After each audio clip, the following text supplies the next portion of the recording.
आज हम बात करेंगे छत्तीसगढ़ की शिक्षा व्यवस्था में हो रहे एक बड़े बदलाव की, जिसने पूरे राज्य में हलचल मचा दी है। जी हां, हम बात कर रहे हैं 10,463 स्कूलों के युक्तियुक्तकरण की।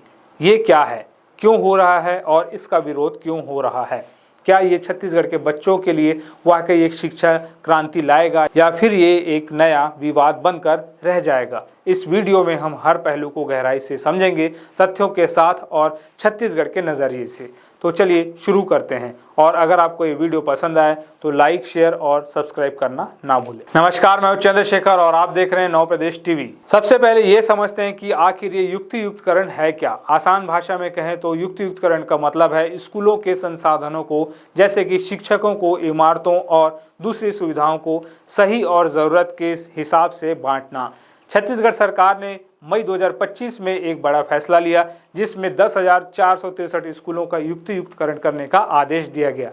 इसमें 5,849 प्राथमिक स्कूल और 4,614 माध्यमिक स्कूल शामिल हैं। इसका मकसद है कि हर स्कूल में बच्चों की संख्या के हिसाब से पर्याप्त शिक्षक हों और कहीं शिक्षकों की कमी या ज़्यादा न हो। अब सवाल यह है कि आखिर इसकी ज़रूरत क्यों पड़ी। छत्तीसगढ़ में शिक्षा व्यवस्था की कुछ चौंकाने वाली सच्चाइयाँ सामने आई है। राज्य में 610 स्कूल ऐसे हैं जहां एक भी शिक्षक नहीं है। जी हां, बिल्कुल शून्य। इसके अलावा 7,127 स्कूलों में सिर्फ एक शिक्षक है जो सारी कक्षाएं पढ़ाता है, और ये तो हद हो गई। 362 स्कूल ऐसे हैं जहां शिक्षक तो है लेकिन एक भी बच्चा नहीं पढ़ता। इन आंकड़ों को देखकर आप समझ सकते हैं कि शिक्षा व्यवस्था में बदलाव कितना जरूरी है। तो सरकार इसे कैसे लागू कर रही है? सबसे पहले एक ही परिसर में चल रहे अलग अलग स्तर के स्कूलों को एक साथ मिलाया जा रहा है। जैसे अगर एक ही जगह पर प्राइमरी और मिडिल स्कूल चल रहे हैं तो उन्हें एक स्कूल में जोड़ दिया जाएगा। दूसरा, ग्रामीण इलाकों में 1 किलोमीटर के दायरे में और शहरी इलाकों में 500 मीटर के दायरे में मौजूद स्कूलों को मर्ज किया जा रहा है। ये प्रक्रिया राष्ट्रीय शिक्षा नीति 2020 और शिक्षा का अधिकार अधिनियम 2009 के नियमों के हिसाब से हो रही है। सरकार का कहना है कि इस कदम से बड़े फायदे होंगे। पहला, शिक्षा की गुणवत्ता में सुधार होगा क्योंकि हर स्कूल में पर्याप्त शिक्षक होंगे। दूसरा, उन स्कूलों में जहां शिक्षक नहीं है या सिर्फ एक शिक्षक है, वहां नए शिक्षकों की नियुक्ति होगी। तीसरा, ड्रॉप आउट दर को कम करने में मदद मिलेगी क्योंकि बच्चे नियमित रूप से स्कूल जा पाएंगे। चौथा, स्कूलों में साझा संसाधन जैसे पुस्तकालय, लैब और खेल की सुविधाएं बेहतर होगी। और सबसे खास बात, इस प्रक्रिया में पारदर्शिता के लिए काउंसलिंग प्रक्रिया को कैमरे की निगरानी में किया जाएगा। अब बात करते हैं उस मुद्दे की जो इस युक्तियुक्तकरण को विवादों में घसीट रहा है। इस फैसले का शिक्षक संघों और स्थानीय लोगों ने जमकर विरोध किया है। आखिर क्यों?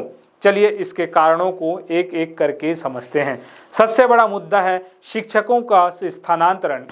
इस प्रक्रिया में कई शिक्षकों को उन स्कूलों से हटाया जा रहा है जहां वे सालों से पढ़ा रहे हैं।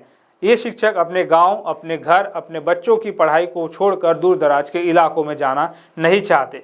इससे न सिर्फ उनकी ज़िंदगी में उथल पुथल मच रही है बल्कि उनके परिवारों पर भी असर पड़ रहा है। कई शिक्षकों का कहना है कि अचानक स्थानांतरण से उनके निजी ज़िंदगी और बच्चों की पढ़ाई पर बुरा असर पड़ सकता है। दूसरा बड़ा मुद्दा है बच्चों की पढ़ाई पर असर। छत्तीसगढ़ के ग्रामीण और आदिवासी इलाकों में स्कूल ही शिक्षा का एकमात्र साधन है। अगर इन स्कूलों को मर्ज कर दिया जाए तो बच्चों को लंबी दूरी तय करके स्कूल जाना होगा। अब सोचिए, एक छोटा बच्चा 2-3 किलोमीटर पैदल चलकर स्कूल कैसे जाएगा, खासकर बारिश या गर्मी के मौसम में।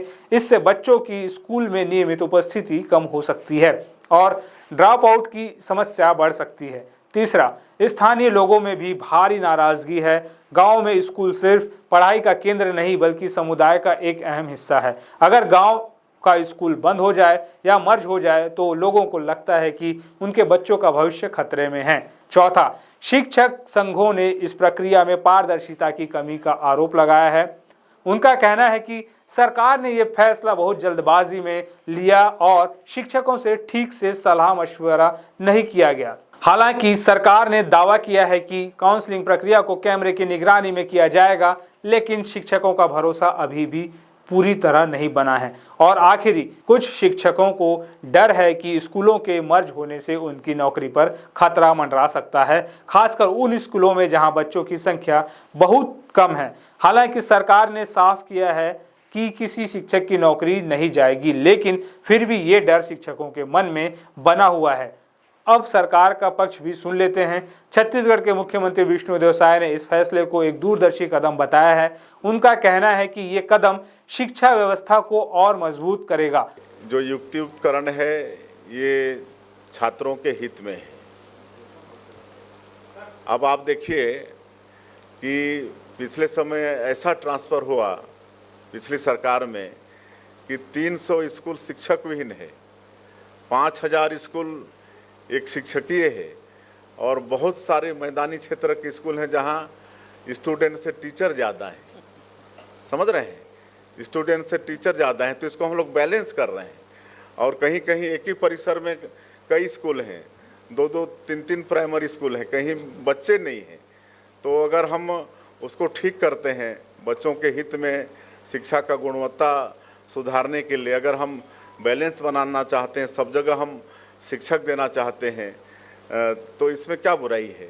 सरकार का ये भी दावा है कि इससे ड्रॉप आउट दर कम होगी क्योंकि स्कूलों में बेहतर सुविधाएं और शिक्षक उपलब्ध होंगे। अब सवाल ये है कि इस युक्तियुक्तकरण का भविष्य क्या होगा?